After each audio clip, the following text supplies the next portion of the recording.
Hello friends, నమస్తే. Friends, Dwaraka Tirumala ఇది మన తెలుగు నేలపై సాక్షాత్తు శ్రీ వెంకటేశ్వర స్వామి వారు స్వయంభూగా వెలిసిన రెండవ ప్రదేశం. అలాగే ప్రపంచంలో మరెక్కడా లేని విధంగా ఒకే ఆలయంలో ఇద్దరు మూల విరాట్లుగా దర్శనమిస్తూ ఆ శ్రీనివాసుడు ఇక్కడ కొలువై ఉన్నాడు. పురాణాల ప్రకారం ఈ ద్వారకా తిరుమల క్షేత్రం ద్వాపరయుగంలోని శ్రీరాముని తాతగారైన అజమహారాజు కాలం నాటిదని చెప్పబడింది. ఈ ద్వారకా తిరుమల కొండ కూడా అచ్చంగా శేషునాగు ఆకారంలో ఉంటుందని, దానికి తలభాగంలో శ్రీ వెంకటేశ్వర స్వామి వారు కొలువై ఉండగా తోక భాగాన అంటే కొండకి ఎగువ భాగాన శ్రీ కొండమల్లేశ్వర స్వామి వారు కొలువై ఉన్నారని బ్రహ్మపురాణంలో లిఖించబడింది. మొదట ద్వారకాముని తపస్సుకు మెచ్చిన స్వామివారు ఇక్కడ దక్షిణాభిముఖుడై స్వయంభూగా వెలిశారు.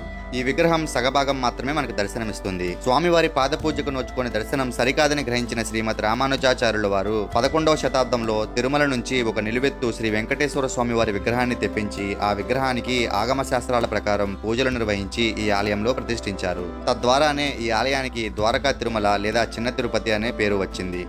ఇంకా ఈ ఆలయం గురించి మీరు పూర్తి డీటెయిల్గా తెలుసుకోవాలి అని అంటే దీనికి సంబంధించిన ఒక డీటెయిల్ వీడియో నా ఛానల్లో ఆల్రెడీ అప్లోడ్ చేశాను. ఇంట్రెస్ట్ ఉన్న వాళ్ళు ఒకసారి మన ఛానల్ని చెక్ చేయండి. కంటెంట్ నచ్చితే వీడియోకి గట్టిగా ఒక లైక్ ఇచ్చి ఈ ఛానల్ని ఇప్పుడే సబ్స్క్రైబ్ చేసుకోండి. Thanks for watching.